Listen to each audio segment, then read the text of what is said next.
Nyakwaramogi Ojwang osekalo dakika 23 tok saa achiel mar okinyi akawo thuolo makende mar rwaki e twak marwa mokwongo okinyi makawuono matai nyinga Joyce Oduor. Nyakwaramogi Ojwang, thuon wach madwa twak okinyi makawuono tudore kod ng'anyo mosebedo kane waneno kadhi mbele pacho kae. Ng'anyo masani jomoko nyalo bedo ni penjore ni en ng'anyo marang'o. Kalore ni e kinde mane ng'anyo chake pacho kae, ng'anyo mokwongo manomiyo rowere mathoth owuok oko, rowere mag Gen Z, mago ma yawuoyi kaachiel kod manyiri, ne giwuok oko ka gikwedo paro mar chik mar omenda ma higani mane gikone jatend piny Kenya William Ruto nogoyo bade piny kendo ok nokete koke. Bang' mano kendo nwachak waneno ka rowere pod iwuok oko ka ging'anyo. Penjo ni ng'anyo masani to koro en ng'anyo marang'o, to en ng'anyo mane, to bende nitiere kod mise motegno moromo mar mondo mi ji owuog oko ong'anyi e counties mopogore opogore. Nikech odiochieng' manyoro bende ne waneno ka rowere nowuok oko e counties mopogore opogore, county ma Nairobi kae, county ma Kisumu, county ma Homa Bay, county ma Migori, county ma Siaya, kaachiel kod counties mamoko kane giwuok oko. Counties moko nyaka sani koro giwacho ni gibiro bedo ka gichope counties makamago ka koro gidwaro ni jotend counties kata governors bende obed accountable kaluwore kod gik magineno ni ok osebedo ka dhi makare kata dhi maber e counties mopogore opogore ma pacho ka. Kata kamano bende mane yo mar neno ni piny owacho kata piny Kenya obede laini kotudore kod ng'anyo mopogore opogore mosebedo kwanene pacho ka. To kotudore kod ng'anyo makamago, Nyakwaramogi Ojwang, bende waseneno ka ji mathoth osewito ngimagi ka nyaka sani nitiere ji 50 mosewito ngimagi nyaka ng'anyo ne chake pacho kae. Nitiere joma podi odong' kod hinyruok mopogore opogore, hinyruok manokel kod lisasi. To ka obila notiyo kod teko mathoth kuom jopiny ochielo moko kuomgi kod magina ne waneno kod odiochieng' manyoro. Bende nitiere jafwambo manochiel kod magina e kinde mane nitiere yore mar tich. Kata kamano ng'anyo ni en marang'o, to chik wacho nang'o kotudore kod ng'anyo ma pod waneno kadhi mbele pacho kae. Mane momiyo okinyi makawuono Nyakwaramogi Ojwang antiere kod welo adek makmana ni e studio marwa e county ma Nairobi ka antiere kod welo 2. Wendo machielo bro bedo ka tudore kodwa achiel kachiel ka entiere studio marwa e county ma Kisumu. Mano Millicent Otieno, mano director mar Local Capacities for Peace International. E kinde moseikore obro bedo kotudre kodwa e county ma Kisumu. Achak kod welo mwantiere gode e county ma Nairobi ka antiere kae kod Okiel Kamaloka Charles Midenga. Oyawre Midenga, ichiw nade okinyi makawuono? Oyawre Joyce, achiel maber. Machiegni e twak. Erokamano ahinya. Nyakwaramogi Ojwang, wendo machielo antiere kae kod Brian Okeja. Brian Okeja en jatend rowere mano mar National Reconstruction Alliance Party. Oyawre Brian, ichiw nade okinyi makawuono kendo machiegni e twak? Oyawre ina Joyce, achiw maber kabisa. Erokamano kuom luonga mondo mi abi wasum paro. Yes.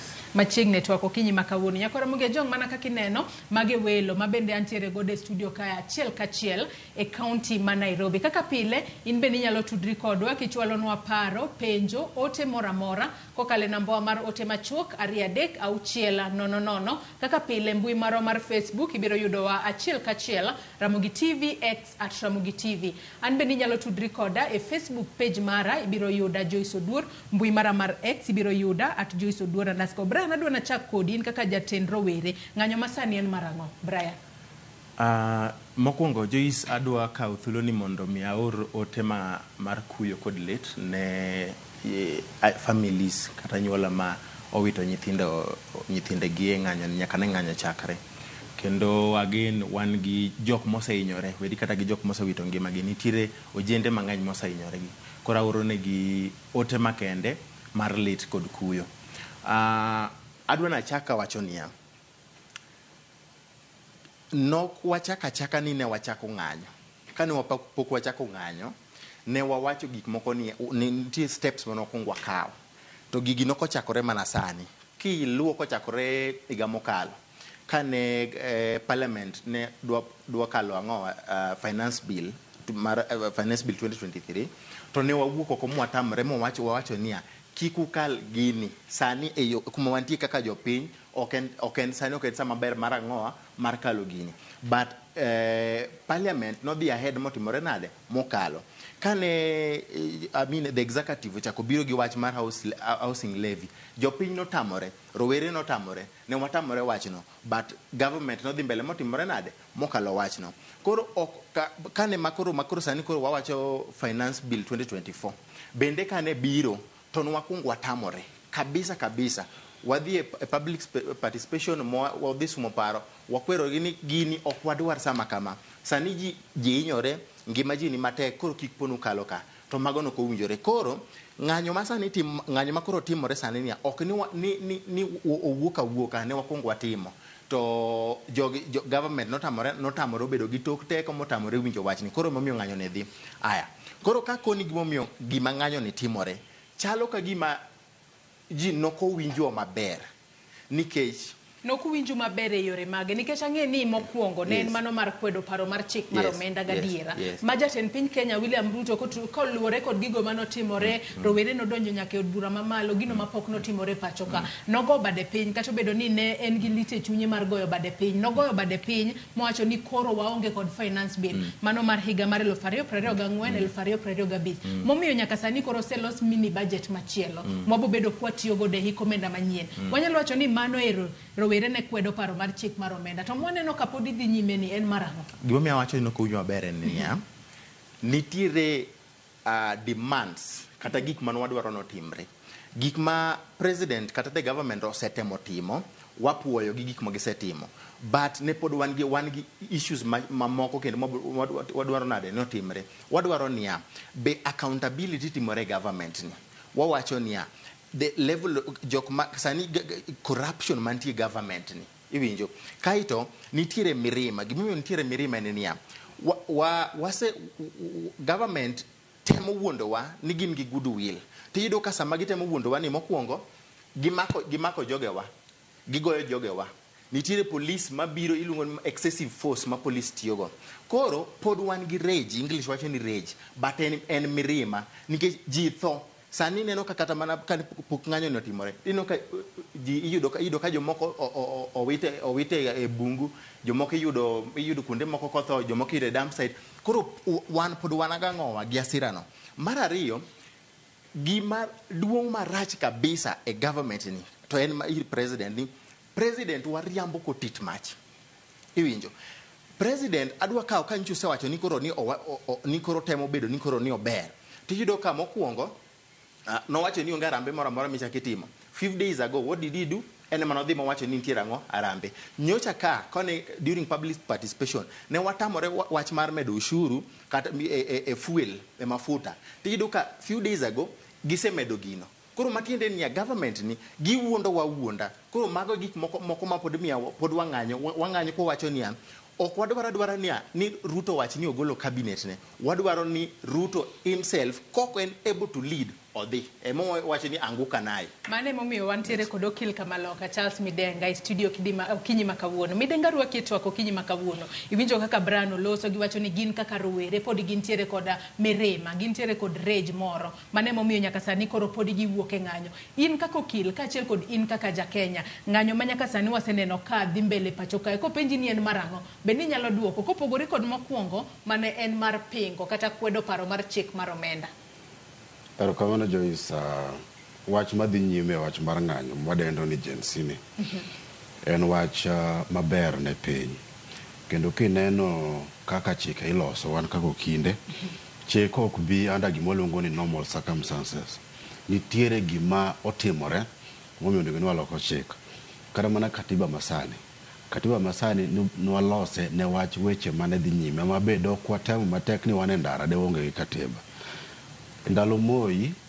kade ok watamo matek de pora bedo gi iluongo ni single party ma en KANU kok yudo tiko to kin jakom okin jod bura to ng'anyo ema no kelo multipartyism ema no keto pressure koro seche ma ng'ato penjo ni to ng'anyo en marang'o ing'eni mano ok en wach maber ne Gen Z kes gi kedo ne ratich oganda kendo nyithindo gi seche ma gin e ndara kata ma gin town jomoko dhi wuotha kata chakre Rongai nyaka town maonge kata mana fare kendo ang'o dogo dhiambo kendo tiagas longe iwinjo to gi pi masani koro gikedo kwiri moro makwar koro ok onyalo ni nyaka karang'o ng'anyo inyalo ng'anyo samiero sama wiyo mi in iwuok idhi ng'anyo onyalo bedo higa achiel onyalo bedo odiechieng' achiel onyalo bedo juma kata onyalo bedo dwe to olembe waseneno ma wane onyiedhore lela ni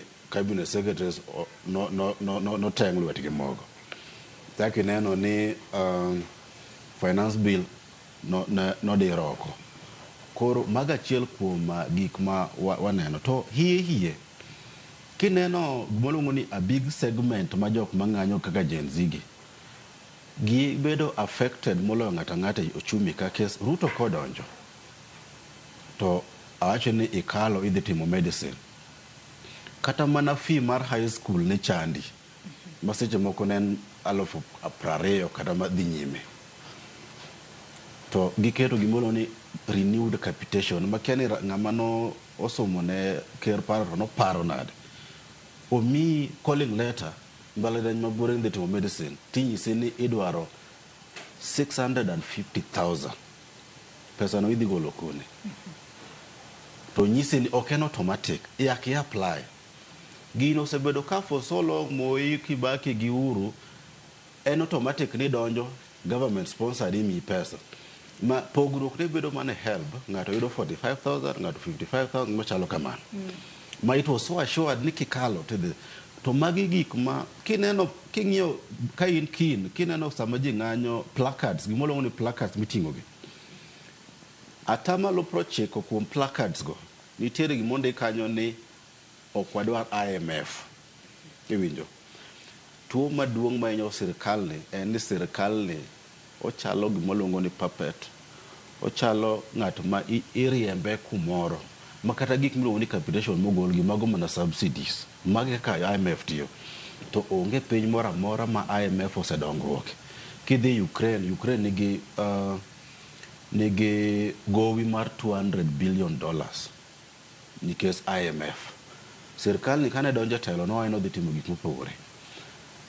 Kata gik ma basic kidhi pinje moko iboyudo ni internship after somo en gima automatic. Kidhi United Kingdom internship is automatic.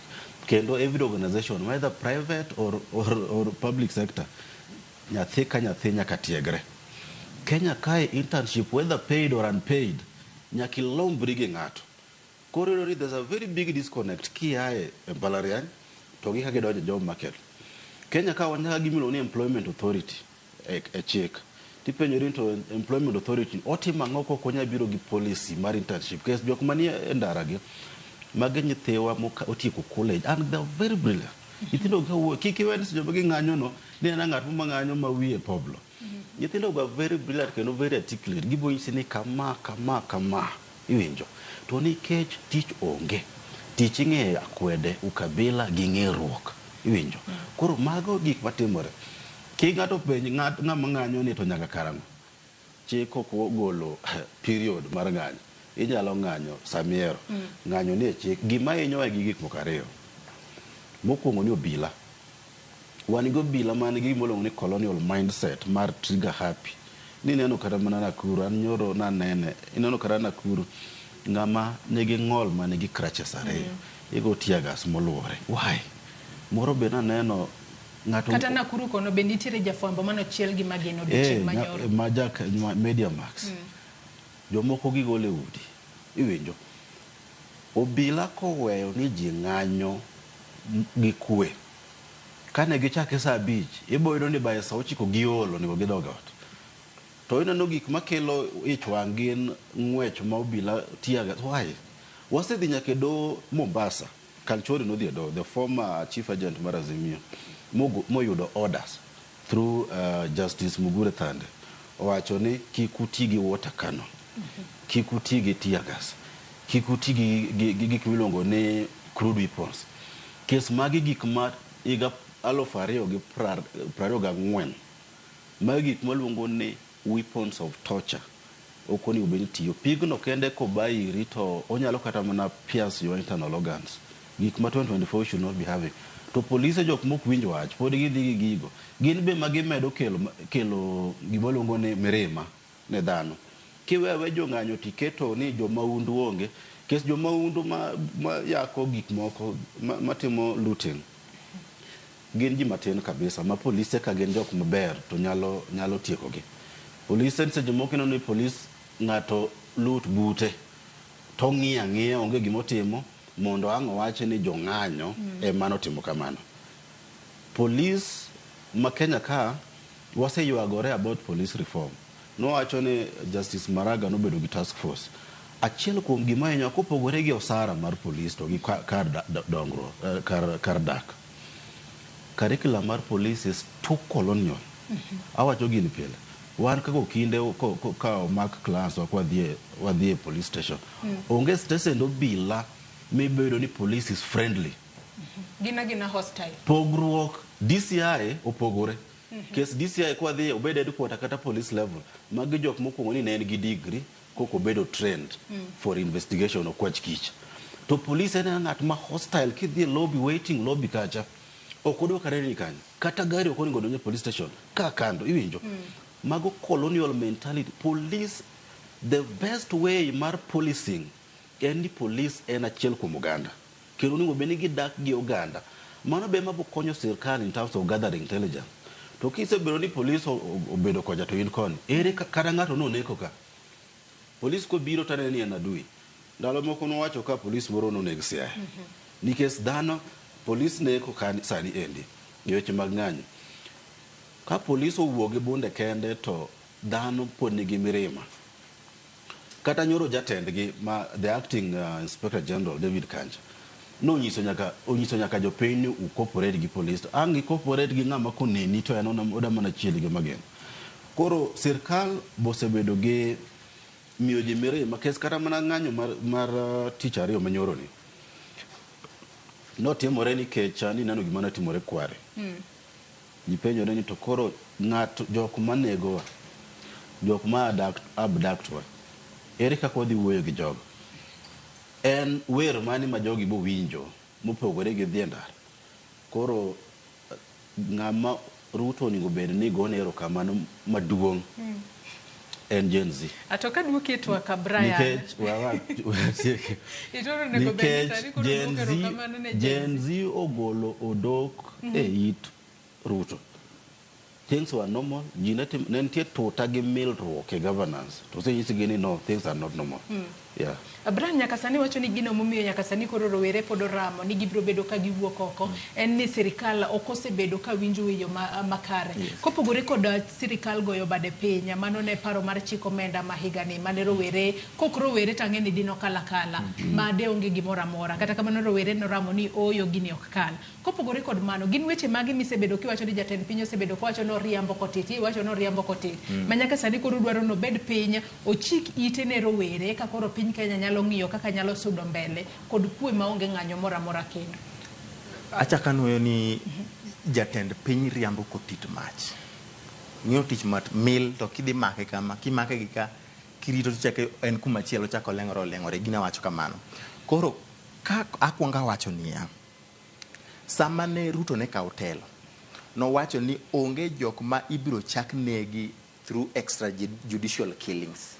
Ma ne timore mane yudo ka that time kane government mar Uhuru ne nie telo to ni kwanye yudo jiko yudo rivayala donge to mano one of the promises mano wacho to apenjo kendo wacho wan kaka ojende niya wan gi kuyo malich ka wang'iyo to wan yudo ka nyithindo bedo short ichielo gi magina wan gi kuyo malich kwaneno ka owete wato gi nyimine wa obwongo gi opuko oko ogore piny obwongo ni opuko oko wan gi kuyo malich kwaneno nyaka joma mon ki iyudo dendegi koso ipi koro mago e kuom gik moko ma jatelo ni osewinjo bed ni loso to mago osewinjo bed ni osebedo koriambe. Mar ariyo wawacho weche mag unemployment. Waonge tich, nyithindo onge tich, ji winjo matek kabisa. To magi sama ne jatelo ni kane biro to nowacho ni odhi miyo jende tich, odhi kelo ne odhi ensure ni ji yudo tich. Iyudo ka wasomo kendo wan gi degree, riek be wariek, in fact mayo kata joma nie government ni. Iwinjo to onge tich mitimo nade miyudo.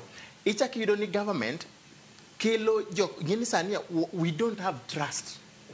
Yani geno kum government cha otimbre nade orumo nikech mokwongo they have gone against the Bill of Rights chapter 4 of the Constitution mawacho ni ngima life mar ng'ato kowinjo bed ni timrade ikaw koro mano ogolo oko.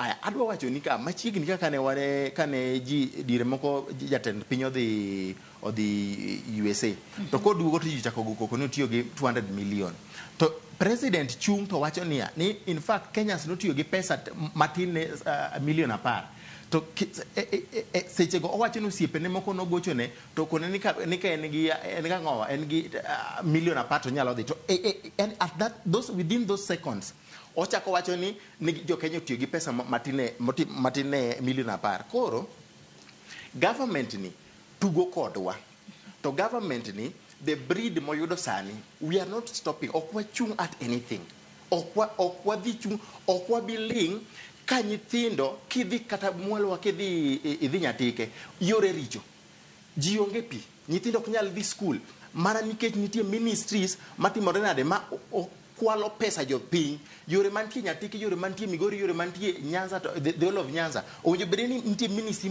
are dealing with them okwa biling ka ji ok nyal yudo yath e osiptende okwa biling ka jo Siaya ok nyal yudo pi magimodho okwa biling ka pod police negowa koro woni wachake to wawacho niya this is not just a war this is a generational fight this is a generational mission tiende niya in fact gima timore niya woni ok en a war this is a spiritual fight one the spirit kata juogi mag jok manochako piny thuondi mosebedo the Jaramogi Odinga gini Tom Mboya gini Kiluo kata Gor Mahia gini mago thuondi mosebedo juok gi oporirwa koro ma en wo ma we are able and ngene gima timore niya sama wawuok e utewa kwa dhi onge ngama an awuok ot kabiro onge ngama ne miya pesa awuok ot kabiro sama ne wabiro nwang'eyo niya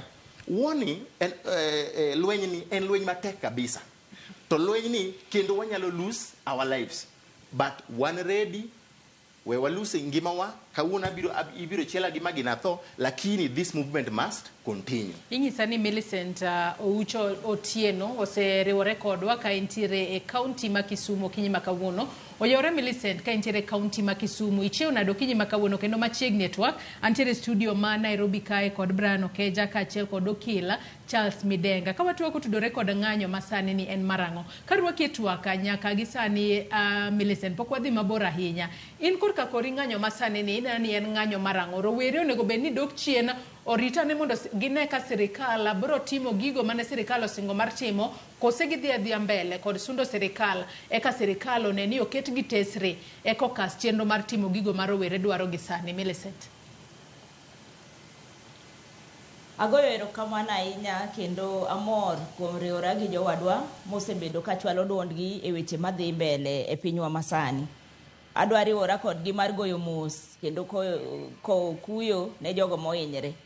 Ipenjo maber ni ng'anyo masani en marang'o to kendo ichak ipenjo ni rawere ma ng'anyo sani gin jo Kenya onego giwe ng'anyo koso giket sirikal tesre. An dawach ni ng'anyo masani en ng'anyo maber kendo sani ok en sa mar weyo ng'anyo sani en sa mar tweyo kanda kendo mar dhi mbele gi weche ma gisebedo ka giwacho. Jo Kenya gi osebedo ka chwalo duondgi e ratichgi kendo ginyiso sirikal weche moko ma ok gin weche mawelo gin weche ma sirikal oseng'eyo kane giwacho ni mondo wach mar finance bill gisebedo ka giwacho nyaka weche momakowa including mag National Health Insurance Fund mane ithiedho godo ji nyawadwa nosewacho weche mag fuel levy to gi weche mag mibadhi ni kamora mora omiyo ng'anyo ni en ng'anyo madwa loko piny Kenya maduoko ji kuom Nyasaye maduoko ji kuom luor kendo dwa nyiso jotelo ni komi nafas mondo itel ne piny okomi nafas mondo ikwel omi nafas mondo ilos piny mondo jok mabiro mbele oyud kaka ginyalo konyore to mogik ng'anyo ni nyiso ji niya ok inyal kwela ok inyal beda ng'at moro ma in wi tek to kata kinyisi gimoro tiketo tok teko to ibro this scot free. It is time to end impunity. Mae momiyo awacho ni ng'anyo wadhi mbele ni en gima long'o kabisa. Iwacho ni ng'anyo madhi mbele en gima long'o kabisa. Tang'eni in director mano mar Local Capacities for Peace International. Kata kamano, e kinde mar rowere osebedo ka wuok oko ka ging'anyo. Adiera Millicent, wasebedo kwa neno ka nitiere bombe moko mar rowere wuok oko ka ging'anyo. Mak mana ni e kinde ma ging'anyo kamano, nitiere, akiana luongi ni gintiere jomaundu, kata jokuoge mariwore e kindgi mar mondo mi giketh mwandu, kata giketh gigo ma konyo jopiny. Ere kaka inyalo geng' gigi ahinya kaka in jal mawuok e riwruok ma oketo maino e weche mag kwe pacho ka, mar mondo mi kik obed ni en ng'anyo to kendo neno ka tulo wuok, ji hinyore, ji tho, kaluwore ni nyaka sani ji 50 osewito ngimagi. Millicent, kapod antiere iri. En wach malit ahinya nikech ji wito ngimagi. Kendo chutho weche mosebedo ka wuok kendo waseneno. Waneno e mbui kendo waneno kaka ji wacho jogo ma nie telo to gi jowadgi moko. Waneno kuond moko ma gigolo pesa to gimiyo rawere moko mondo odhi odonje i jok mang'anyo, mondo gitim timbe mag maundu, mondo giketh nying ng'anyo, mondo giketh gima dhi mbele. Mokwongo awacho ni en wach malit nikech donjo ma gidonje i jo ng'anyo gi miyo polise moko betiyo gi magina to kendo jok moko ngimagi lal. Kata kamano, de bed ni wan gi sirikal ma onego bed ni tiyo tije. To jok ma nyicho waneno kata mana mokwongo ne waneno gi Nairobi ka gidhi e City Hall omigi rungu. Waneno gi Eldoret, nyo waneno gi Nakuru. Kakamega benye gintiere, imiyo gi rungu mondo gidonji. Tiende niya, jogo momi teko mar tiyo tich ne jopiny oriwore gi jomaundu gi nikech gin be gin jomaundu. Jotelo magolo pesa go gin jomaundu. Gimonego timre ma kaka nyicho gi rawere wacho ni anguka nayo no to gi jok mimoso gi. Moso gi oko ok en gima long'o nikech ji nyalo lalo ngimagi. But gima watemo wacho kaka jogo makedo ne weche mag arita kwe en ni polis komi teko mar rito japiny to nego gitim. To okwach kich be onego tim gior kata jombetre mondo gidhi gimany jogo mamiyo rawere gi tools of war kaka rungu ma waneno go. Jogi gina jok monego bed ni kaonegi atua maketo gi e jela kata mamiyo giwe timo gik magitimo kuom hawi marach.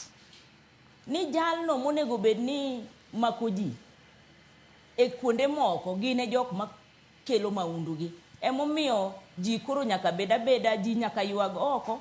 To wageno ni Nyasaye pok owewa. Nitiere jotelo moko mabro winjo kendo wageno ni gibro kawo atua monego tim kaluwore gi weche mag Kenya National Human Rights Commission bende oketo. Omiyo wago milome ni okinde mantiere mondo bi oriwre gi jopiny mondo wachun jogi gitim gigo monego bed ni timo. To moloyo mbaka nyaka wadhi mbele gi mbaka nikech milome mwagoyogi kae ma konyruok bro wuoke. Waling' mokwa wacho ni gik mitimo ni nek minego ji ni waling' mokwa wuoye to gigi e kibro mana medo timre to wabro bedo ni koro waonge gi piny to nyithindwa gibro medo hinyore to wabro bedo jok ma otimo handlal. Midenga karwaki kaduke twako kinyi makawuono. Nyaka sani kineno ka rowere osebedo ka wuok oko, ahinya gisebedo ka gisundo, gidwaro ni jatend piny Kenya William Ruto wuog e telo. Chik wacho nang'o kotudore kod jatend piny Kenya wuok e telo? Nikech nyaka sani gisebedo ka giwacho ni jatend piny Kenya nyaka wuog e telo. Matene ni gidwaro no gwe tao. Bendo nyalo gwe tao ki en makoro wacho ni yawa kora winjo duon jopiny we kora we tao kose pressure ema nyalo koro nyalo miye mar mondo mi owuog kate pacho kodhi e piny ma ok koro tingo bad wacho ni asarenda kora weyo piny. To mano nyalo keto piny Kenya kama chalo nade gi sani. Mano penjo maber Joyce. To kapok aduoka wacho ni gimoro achiel mani penjo wadwa bra. Gima hinyo Ruto makiwacho ni weche ni kiwinjo kiwacho ni oriambo en ni Ruto otamore bedo presidential. Katiba chik wacho ni decision moro amora ma ker timo nyaka bed in writing. Gimomiyo nowacho kamano en ni mondo avoid gik miluongo ni roadside declaration. President and symbol of national unity. Ker ka wuoyo to kata ija Pokomo, kata ija Kisii, kata mana Mloya, kata Jaluo, onego bed ni odonje chunyi ni mano wuon wa wuoyo. to en kowuoyo to ochalo jatend party mar UDA ma jok ma somo ne paro his advisors okose groom maber. Kibaki ne chio kinyi kukinyi to en Arambe House kes man office president to wan gi ker ma en parliamentary group meetings otimo State House mane kuminene onge chemi bonyo ni ker no se mondo the state Arambe House kaka jatend piny Kenya kes mano is also it's both political and legal office. Koro moving forward any advisor mar ker mawinjowa dubede gi ker piny to nyise ni ker nyaka bed presidential we keto maino ahinya siasa to you have to repackage yourself weri gi bed chung e wigeche ker ka wuo to chalo opposition leader ochalo ngama pod ni e siasa kata timo kisera mar kendo ene moketo piny ni in a political mood inyalo in 2027 en kiny because of ker himself okoni obeni otimo kamano.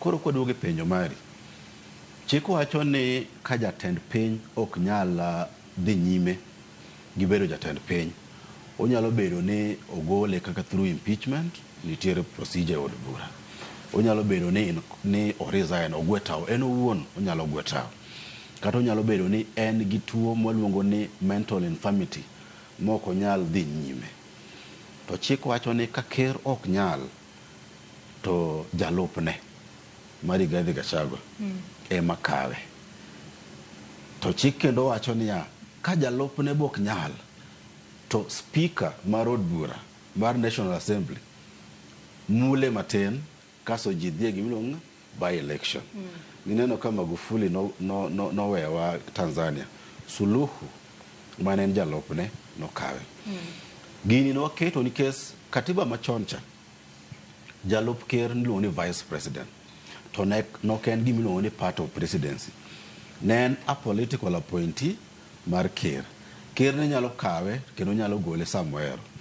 Katiba masani jalup jatend piny en part of gimilongo ni that presidency in case no yier gi otika chiel koro okodwa ni vacuum obedi to nitiere pogruogi gima Gen Z gi wacho Gen Z ok wach di Ruto wuon gidwa ne gidhi gidwaro ni actually gimilongo ni jok motimo lite jawacho ni symbolism giwacho ni Ruto o symbolize bad governance mano kegino kawacha no wuon mabe giwacho ni ka giwacho ni Ruto must go giwacho ni odhi gite nyaka Gachagua nyaka sirkande te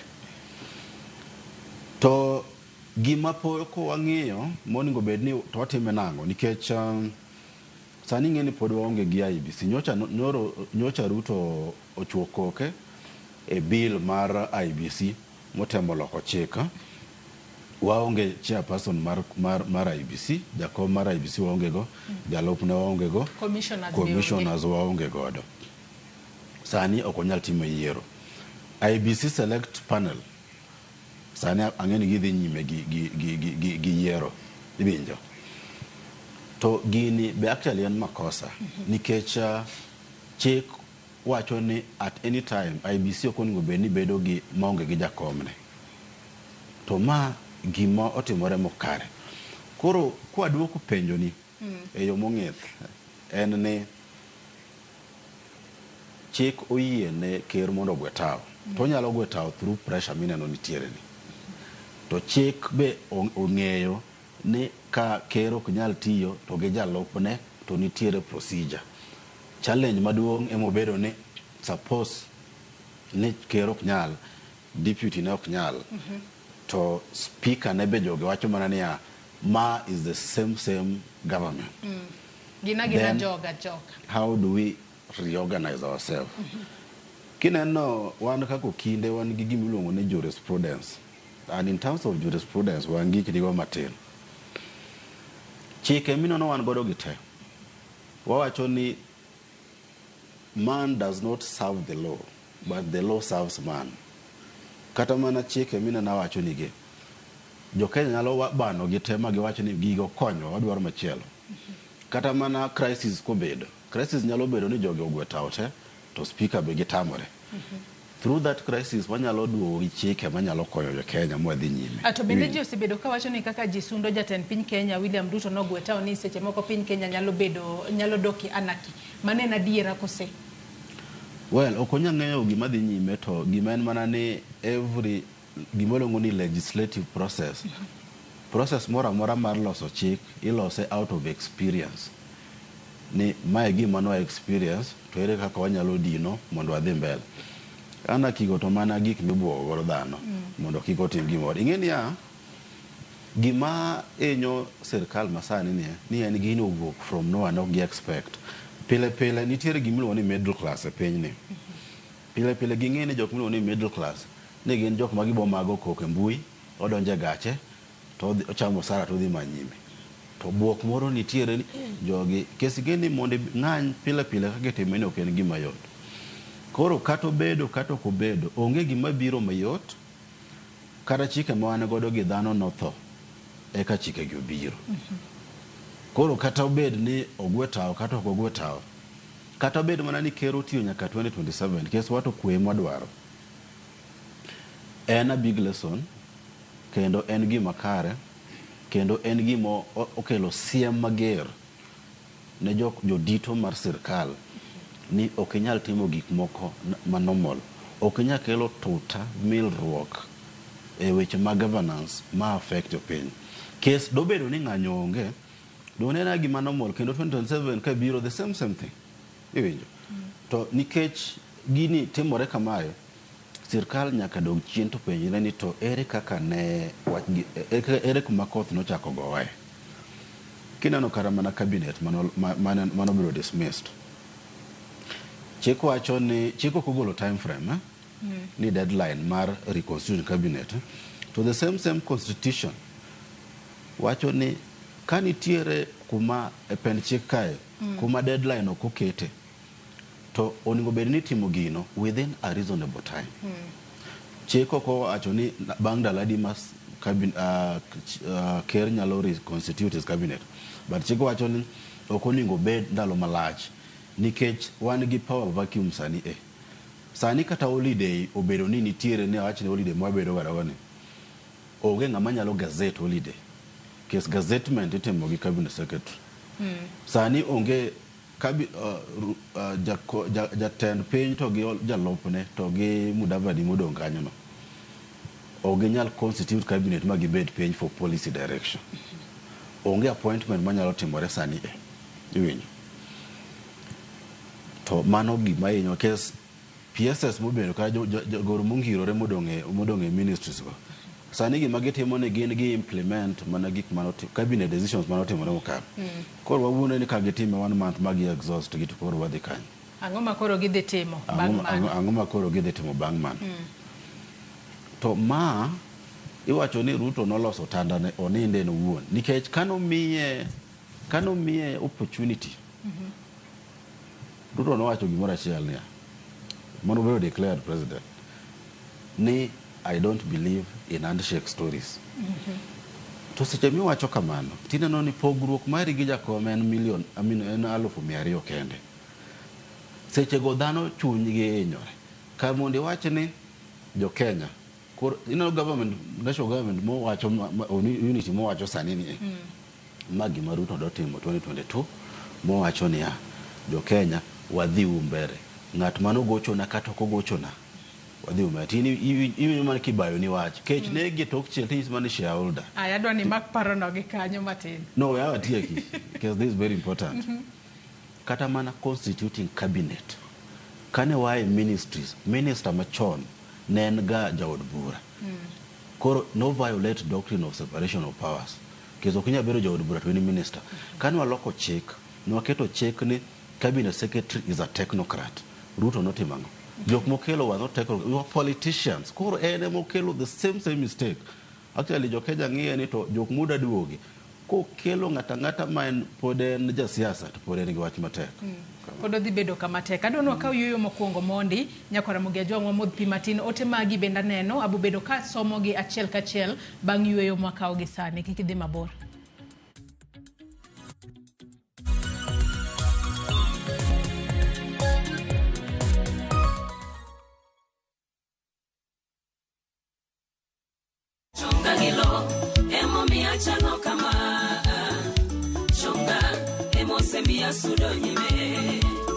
Chonga gilo emo miacha no kama chonga emo semia sudo nyime.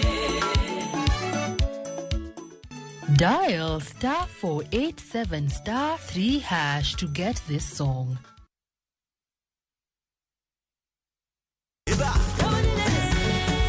Beikori mar chako wuoth e piny mar thum.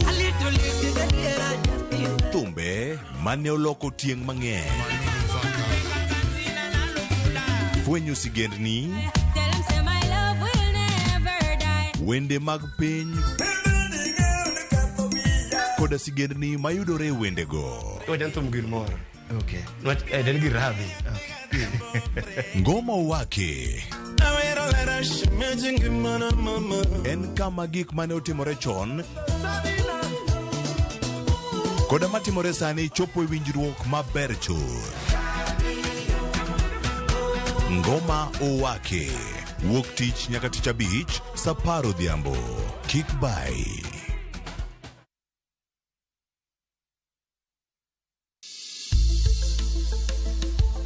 Ngimawa en gima duong' moloyo. Onego beni wang'eyo kaka wadak, korka chiemo, exercise, nindo maber. Wakelo ni achiel kachiel lakteche man gi lony mar arieya e weche ngima dhano. Kikwa discriminate ne joma nigi ndulume to tikwa pandgi to ng'eyo en teko. To kodok korka ngima mar del, bedo gi ng'eyo nyalo kelo lokruok maduong'.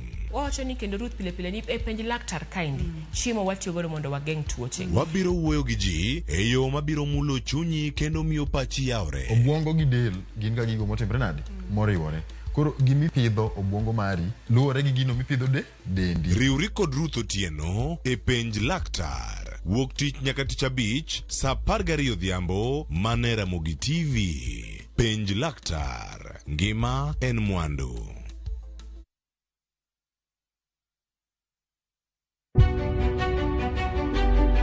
Chakre kinde mosekalo nyaka e chuny ngima ma pile ka pile. Tiprosa dawa iwacho neria marach kendi dwa hewe kendi riambo moingo dawi. Wuoth kodwa sama wanono sigendni mabeyo mag gwengewa. Ng'e ber kod rach, mor kod kuyo ma ng'ato nyalo yudo e wuodh ngima. Asai mama. Nasikwiri ni okan mama ukicheki lunga gi nying noero. Mama nyisi. Riwri kodwa mondo wane sinema mabeyo ahinya ma owinjore wawinj kendo wamorgo. Kendi ng'eno wono sipi mabeyo lakini nitie kuma kete mani. Winam Cinema. Jumapil saa 2:15 otieno kod saa 4 otieno. Kik bai.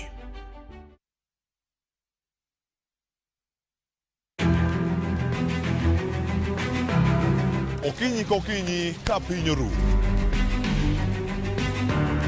Oganda wuok oko mar timo ohala. Ohala ber. Ohala chakre iwi. Johala matindo koda madongo giduto giwuok to gintiere e yor manyo. Nyaki bed gi excellent customer service. tim kinda moloyo gimoro amora. Wabiro menyo ni ohala mopogore opogore. Atimo ohala mar brandi. Watimo ohala mar hotel. Atimo ohala mar agrovet. Ka wamenyo ni lony madwarore mondo mi chakgi kendo ka ginyalo tayogi e yo makare. Technology ose present very good opportunities. Bende wabiro loso e wi keto mwandu. Ng'ama timo ohala to onge mwandu to mano ng'ama ok jo ohala. Mano ng'ama rawe ohala. Tudri gi Cleophas Oluoch tich ang'wen ka tich ang'wen saa 1:45 otieno mana e Ramogi TV.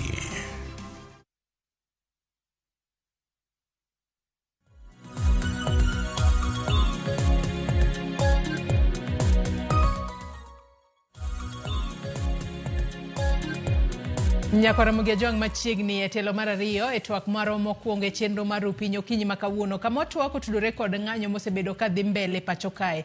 Kapodi ka ikitudori kodwa gi sani antiere kod welo adek e studio maro e kaunti ma Nairobi ka antiere kod Brian Okeja jatend rowere mano mar National Reconstruction Alliance Party kaachiel kod okil Kamaloka mano Charles Midenga. E studio maro e kaunti ma Kisumu antiere kod Millicent Aucho Otieno mano director mar Local Capacity Activities for Peace International Otwak kotudore kod weche mag ng'anyo. Bende asingoni nabo bedo ka somo moko kuom ote musebedo ka uchwalonwa okinyi makawuono. Ote makamagi wabo bedo kwa somoge achiel kachiel. Kwanyalo mana yudo ote makamago kaloni ote makamago ne ntiere kod moko kuom penjo mabende Brian kachiel kod wakili gi Millicent bro bedo ka duoko ka wadhi mbele kod twak marwa. Oreje Mai wacho ni Kenya dwaro lokruok maber kisiasa ma en thuolo mar ojende mondo okedne piny gikel telo makare. Ken Makabunje wacho ni ng'anyo mar rieyo sirikal masani mar Ruto gigoyo kore ne citizens. Brakuku George mar Thimlich Ohinga Migori County wacho ni mosna welo sana Brian Okeja.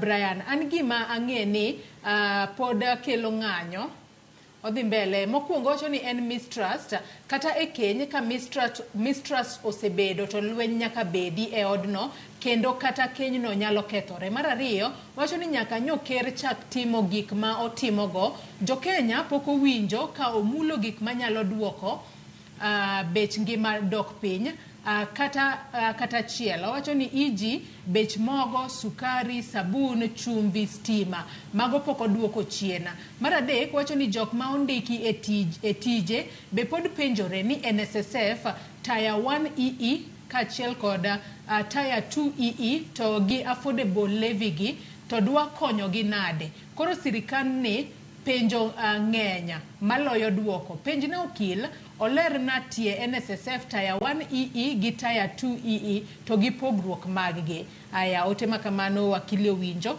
Daniel Omondi wacho ni mirima mar nimetenga ma migoyogo miriambo mar sirikal kuhusu neka mag ji e Kware. John Otieno wacho ni penj na Brayo ni ng'anyo masani en marang'o to rowere mamuko gige ji obila owegi kose. Joseph wacho ni Jason sirikal ni otamo wanga, sirikal ni riambo sana. Gikao jago mawakia kumoae ni oneko Kware giriambo to gikia wundo jopiny. Ruto nyaka dhidala an Joseph kawuok Kanyaluo. Ruth Nyathi Ochieng wacho ni ng'anyo masani ochomo kumarach nikech aneno kodhi donje nyake counties to mae dhi kelo dok chien mang'eny. Rowere gi nigi kinda marach nikech thothgi are jobless. Madhi e ndarano oselokore tich. Odhi mbele kwacho ni mondo sirikal ochung wach ng'anyo nyaka koro ker many ne rowere tije mondo gibed busy. Ruto to okane kanyalo gwetao luoro nitiere ni rowere mathoth podi dhi wito ngimagi through ng'anyo. Penjna wendo no ni bende nitiere nyathigi moro mosewito ngimane e yor ng'anyo. To ka onge to mano pod okia lit manitiere. Mogik nitiere jonyuol ma ouso lopegi te mondo oter nyithindgi e skul. To bedo ga malit ne janyuol ni nyathi onegi tok tieko somo kata kapod osomo to mwandu oseuso te. Kuom ranyisi Denzel gini lit. Oberberie mana kiwinje kawadu to kochoponi to inyalo gombo mondo ng'anyo ruma. Aluo twak ka an umoja inako. Makakumu Jone wacho ni ng'anyo masani en maro keto kanyo ni #miriambo mag Ruto fake promises. Mokwongo Ruto nyocha eka okono jo Kenya ni ng'ata mosechopo 60 years nyaka dhi e retirement. Mdavadi wacho kanyo ni Mdavadi timo ang'o e ofis nikech ofis no be nochaki e tok cheka. Onge e katiba ma Kenya. Nyathi Kenya kata nyithi Kenya mang'eny inego kod obila to onge gima Ruto setimo. Jo Kenya ng'anyo nikech katiba oyiene ji mar chwalo ng'ur margi to obila osiko mana ka nego ji. Ruto geno jopiny noserumo kuome chon kabisa. Apani nyocha ineno Ruto Nakuru ka jopiny wuonde ni mana mapiyo kwa tieko ni dwaro kwe wacho ni dak kweno nobede. Mirima ma jo Kenya nigo ng'eny sana. Singo mag Ruto kod gik motimo sani opogore. mago mana moko kuom ote ma joneno mago chwalo no kinyi makawuono meda chwalo no ote makamago ka wadhi mbele kod twak moro Midenga adwa na agonyi thuolo kata kamano kapok awi thuolo janeno moro wacho ni ilerne tie NSSF taya 1 i kachiel kod taya 2 i kachiel kod wach ni mogik ka wi thuolo mar mondo mi dhi e tije gi mamoko. Erokamano Joyce, weche mag NSSF gin gik molongo ni statutory deductions gi Ingereza to gi weche mag NHIF. Koro NSSF nigi formula mar ng'eto kidhi chamo sara to kata mana jok manie private sector be nyalo donjo NSSF. Koro mago formula maling' ma jo NSSF manyalo apply. Wachna mogik en ni ng'anyo en gima ber. To seche mwang'anyo to be wanego bed wang'e ni to nitie jok ma gin gidwa mana dhi nyime gi biashara margi. Nitiere miyo ma maybe en odhi manyo school fee. Koro kiki bedi ni kidhi ng'anyo idwaro ni koro dukni te olor ni koro ji te nyaka dhi ng'anyo. Tada wuoyo hie ne osiepe wa yudhe wa ma Migori. Kes Migori kumwae wan gi tim moro ni ka ji dhi ng'anyo to koro iwang'o ndara. Mano ok gima ber. Ruto ok bi kalo ndara kanyo. Ine ma ndara kanyo bota mikalo ka in gi emergency tero nyathini e osiptal. Ine ma ndara no ibo kalo ki idhi e chiro. Koro yudhe wa ma timo weche mok ber ni saa asaya mang'anyo nitiere nti ngene gi weld ga nyaka daraja. Gitimo welding kone gi kone monge ngam nyalo kal. Rails ka. Kata mana nyaka wendo. Iwinjo. Daraja ma wendo. Iwango ndara to ndara ma kada adanyiso gi gima ok ging'eyo. Ndara ma Migori no en achiel kuom nderni molos gi rang'iny mamalo. Olose 94-95 gi Italians. Ma en ndara ma portals mineno go ochak kel gi mana 2007 post-election violence. To seche ma utimo kamano to sirkal be nigi priorities magi. Nitiere gwenge magomba lam mineno tugoro no. Koro jo Migori akwayo gi muolo ni seche ma ji dhi e ng'anyo okonyiso ni kore keth gimiluongo ni public property. To be onge gimiluongo ni public property. Property en mar dhano. Iwinjo.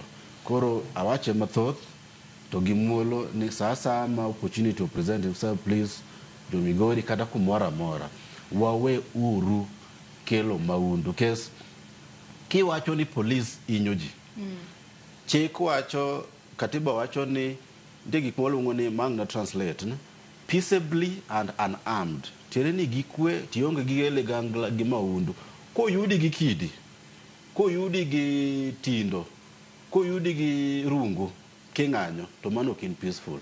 Ko maki kata wanu kinde ko maki moso iye to kiki ywagno ni bigolo to ine mani kelo ng'anyo. Koro wabedo jok molony seche mwa kedo ne ratechwa wabedo ng'at makada ko maki wacho ni ng'ani no angne ene mana gi simu to gi firimbi kende. Mondo koro kik waketh gik maseloso.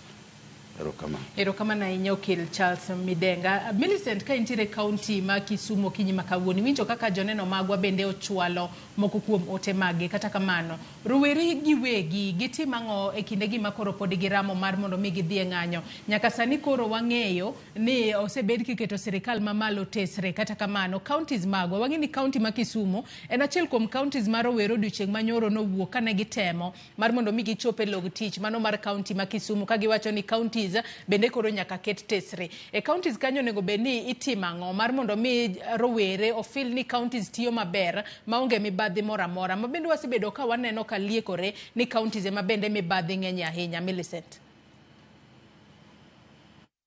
Erokamano ahinya Joyce. Mokuongo wawacho ni kata ng'anyo manotimore e dala mar Kisumu ka achiel gi counties mamoko go watemo siro ji ni gibed mana gi kwe kaka gisebedo ka ging'anyo ji biro mana gi firimbi gi pi to gi simu to kata kamano gibiro gi weche mag ndiko. Wadwa wacho ni sama gibiro kata mane county magidhi wuoyo gi jotelo go gibed ga ndiko kuom gik magidwaro ratich gi kuonde ma weche odhiye marach gibed ga ndiko go mondo gibed ni ginyalo bedo godo gi jotelo go piny mondo ji owuo. Wang'eyo ni kata counties kae ok en governor kende nitiere rang'iny mopogore opogore ma ji osebedo abeda ni ji nigi tok teko. Omiyo ng'anyo madhi mbele county gi ka gisetero ne kata governor weche go to nego bed ni weche gi tundo ne nyaka jok mamoko ma osebedo gi tok teko to gi jogo maketho mwandu jopiny. Ratiro en ni kaponi kata ne gikelo kaka nyoro nye giweche mag basari. Ji wacho ni thieth ok dhi maber. Ang'o momiyo jok matiyo e osiptande ok chule yo maber. Weche aina go gin weche makoro nyaka gibed ni ondik gi piny to itero negi gavana kata jogo owach ni jotend piny mondo gine kaka ginyalo timo. To moloyo jotend piny, especially the governors, kik wakaw ni ng'anyo madhi mbele counties gi gina gik ma en yamo makalo, ok en yamo makalo. Mana kaka osenyiswa ni jotelo mantiere national government kaka gitiyo gi pesa ok ber. Ringo ma ji ng'ata achiel nigi mtokni kiadi to ji to nindo kech to ji neno ni osiptal onge gik mo dhi chuno governors wagi ni nyaka koro gidog chien mondo ging'i ni pesa ma jopiny okete lwetgi gitiyo go e yo machal nade. To kik gigo ambaka. Jokenya ol gi sigana. Jokenya ol gi miriambo nikech wawacho ni Ruto riambo to riambo ni ena gimo cascade. Osiepwa ma Brian no wacho ni gini en lweny mar kiroho, ok en mar ringruok kende. Omiyo wasiemo governors kendo watemo jiwo jopiny momi telo ni nyaka koro gichikitgi ka ng'ato kelo ni ratiche gi weche magi wacho gi nyaka koro non gi to they have the authority to act. Action em wadwaro, ji dwaro tim makelo pogruok. Waweuru gomba kainya nikech jogi gin gi teko mar timo gigo monego gitim mondo weche oriere. Mibadhi nyaka rum, mibadhi nyaka jotelo pogrego. Kata kamano mbaka nyaka wadhigo mbele kendo nyaka watem kelo kwe nikech lweny pok noloso gimoro. Lweny nyalo ketho gimoro dakika achiel to mondo chaki duogi lose. Wawinjo kata weche mag ndara mag Migori go mondo duogi lose kawo thuolo malach. Omiyo gimatemo siro ni kik waketo doke itwa jotelo owe bedo gi tok teko. Gichikit gini osechakore, gini ok nyal chungi, dane ma nyaka lokre kendo nyaka gitim gino monego tim e yo makare. Let us avoid the opulence. Wawe ketho pes jopiny, watine jopiny kaka chik dwaro kendo kaka nomiwa teko mar tiyo ne jopiny. Mane weche ma aparo na nyalo wacho kaluwore gi ng'anyo madhi mbele county. Nyaka jotelo chikitgi, nyaka gitim gigo monego tim.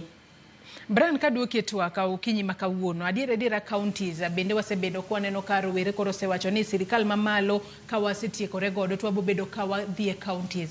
Kata kamane counties koni bende odiochieng' manyoro ne waneno ka rowere owuok oko. County ma Homa Bay ne gitemo wuok oko to nitiere jogo manochuli manotemo mar mondo mi ogeng'gi kik gichope counties kanye. Counties to chano mar mondo mi utime yo machalo nade mondo e kinde ma koro lokruok biro e pacho kayo ko beda ni en lokruok e sirikal mamalo kende to bed nyaka lokruok e sirikal mar korgwen ka achiel kod moko kuom ote mineno ka joneno magwo owacho mowachno penji ang'e ni iwinjogi. Yes. Joyce, mokwongo adwana akon ogandawa ni wan kaka yudhe ma Kenya kate gima wamiyo loyalty and fidelity en mana flag of Kenya, ok ne ng'ato machielo. Obed Ruto, obed man, we don't care. Mae mwamiyo luor kende. To ni mokataka pokadhi mokwongo ago osiepna moro musakayo arwako kabisa. To adwa duoko ng'at mano penjo ni to be nitie nyathi gimoro ma osetho e ng'anyo. Adwa duoke niya e dala wa kata nyithindwa onge mosetho. But e dala no kendo nyithindwa ka nitie ng'ama dhi tho e ng'anyo mokwongo en an. Nikech an asebedo ng'anyo. Kata kane pok abedo national youth leader mar NRA, ma is led by Okiya Omtata, nan president mar Masinde Muliro University. Koro gini ang'eyo asebedoe. To kata kane ing'iyo ka, I was not just participating, I was on the forefront. An kende no tiagas no goya kabisa ka, ma loose balance ma pota aturo tienda.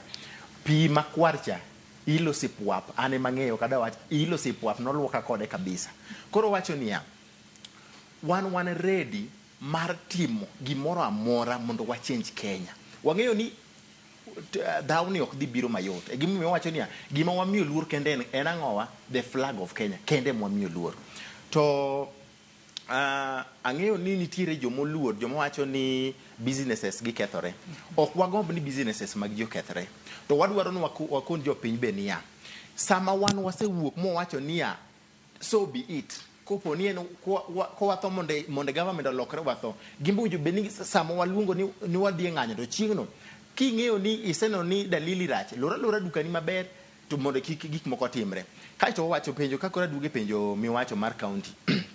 Joyce, lwenye mwachako ni en lwenye mwadwa luoko go the system, the entire system.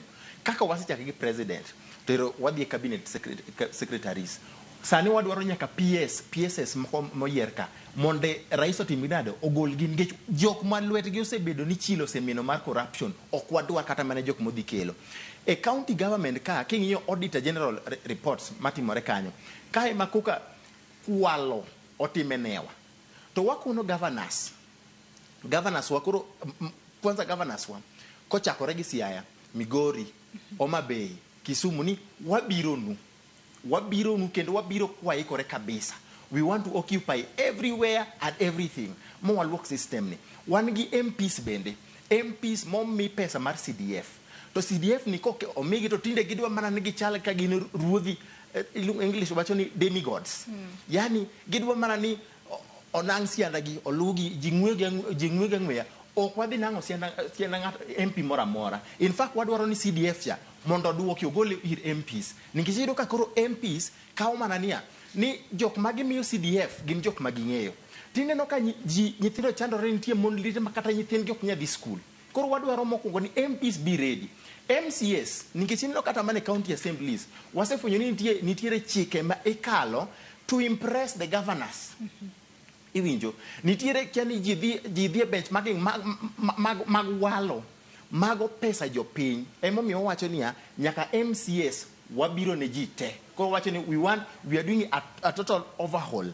To kendo kapukatika wacho niya nitie ngera ma wacho ni kineno kogwal leng'ore odiochieng' alanga eyo kakalo yo kendo nitie gimoro ma is after the life mantie gimoro madwa nege mantie ngimane. Wan kaka jo youth wan sani ongwendego waleng'ore nitie gimadwa inyowa enia en poor governance and corruption and unfairness, yani sametimo employment cha ido mana ka jo pinje mamoko mimiyo gine moke okal. Koro message to governors and all leaders, governors, MPs, MCS wabiro nu. Yes. Millicent kaduke twak okinyi makawonano kwa dongi daka beach kende to watie ko twak mar okinyi makawuono bendanga mi thuolo mar mondo mi wach ni mogik kata kamano ere kaka rowere nyalo ensure ni kinde magiwuok oko ka ging'anyo to ben ng'anyo mar kwe ma onge gimoro amora manyalo bedo mar ketho mwandu mar ketho kata apaini to gin giwegi ere kaka ginyalo ensure ni gi conduct themselves e yorno mar kwe ma onge kata rakruok mar obila mora monyalo neno nikech kata county ma Kisumu kono wanyalo wacho ni e kinde mokalo chien kinde mar rowere ne wuok oko ka ging'anyo ni neno ka moko kuom giwacho ni ng'anyo ok mit maonge tiagas to ang'e ni tiagas ma kamano koba ema kinde mang'enya hinyo ngima ji to kowuok e tiagas ema koro rowere tiyo kata kod bullets mar mondo miyo ochiel moko kuom gi kod magina makelo nyaka thoe kata kamano ere kaka inyalo ensure ni ng'anyo obedo e yor kwe ka achiel kod wach ni mogik. Millicent. Erokamano Joyce, adwa wacho mokwongo ni gimoro miwacho kanyo ni jo Kisumu ne wacho ni ng'anyo ka tiagas onge to mano ok en ng'anyo mamit. Tiende ni ji nosebedo gi mila moro to gi tugo moro emomiyo ne gineno ni ng'iyo mane gisebedo godo gi polis ne miyo ginyalo go mbaka inano to chutho ni neno ni kata sama ne polise diro tiagas go to ni yudo ka sama mtok polis okethre ti yudo ka japiny ema biro konyo polis kendo ne waneno Kisumbwa ka jopiny miyo polis pi mondo luok go wang'e nikech ogoyo tiagas ene makoro tiagas no lungo wang'e. Gima osekonyowa e dalawa ma Kisumu ka en ng'iyo maber mosebedo temo mar keto ng'iyo mar polis gi japiny mondo bed maber osekonyo e kinde mokalo. Kata kamano wang'eyo ni en gima sama lweny ochakore kata sama tiagas idiro no dhano koro pache ok ti maber ahinya.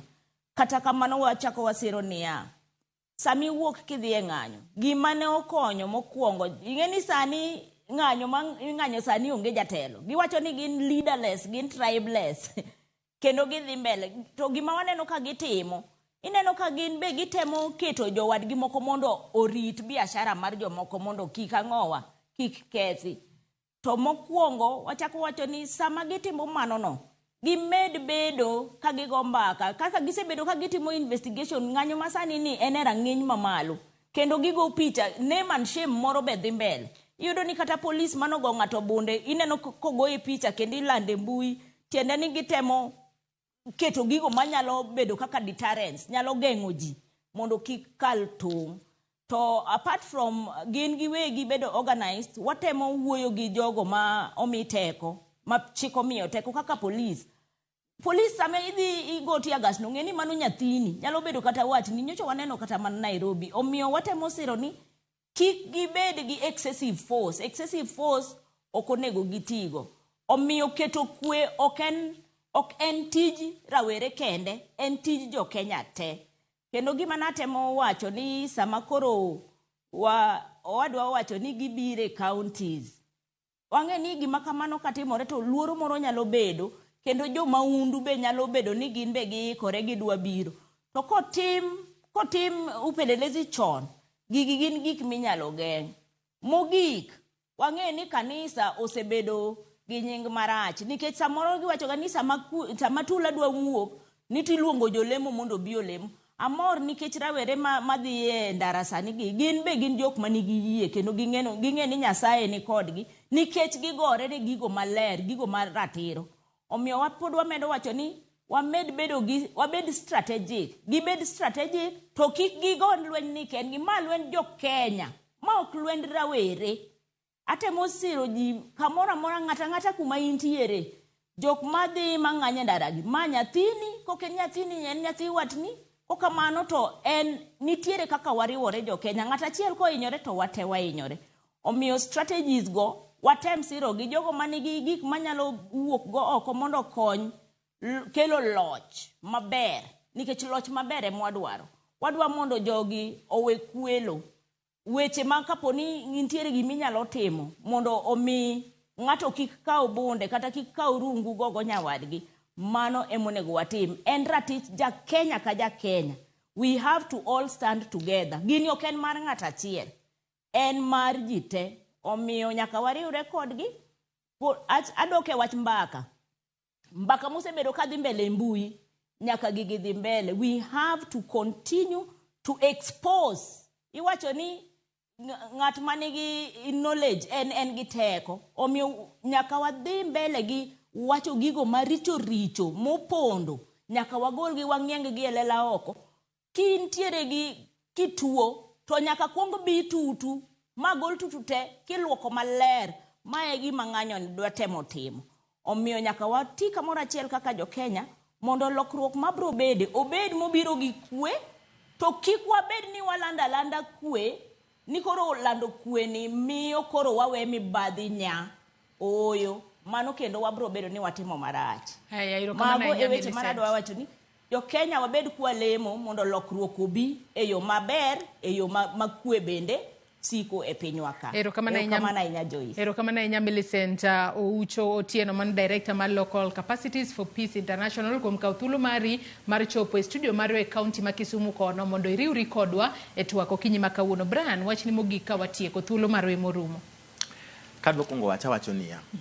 An owuon mama wa chieng' ma nyocha wane ng'anyo ogocho na to kona ni awera gi ng'anyo takone kiki chaki gochna na awera gi ng'anyo to mano gino ineno spirit man gono ema wa spirit ma wan gote ang'en kata sana uje na kwani kiki chaki gochna na we ng'anyo nikech sama gin dala wane manya kwa dhi mbele ka wa gochne wa fight negi aya tawacho niya katieko ma en message makono Ker Ruto niya jo piny wacho niya kane okichiek ne tijni kani bira gi propaganda no kin ready tineno ka koro gino muomi wuogoko iwe jok mamoko nyalo timbre nade mondo bedie tich to kat aneno ka Gachagua bi jalupne chalo ka gima nigi excitement moro en go kasi ji wacho ni Ruto must go ningecho oparo ni ka Ruto odhi to dhi timore nade odhi donjo kaka article 146 of the constitution outline the procedure mar ka president wuok to ng'ama keto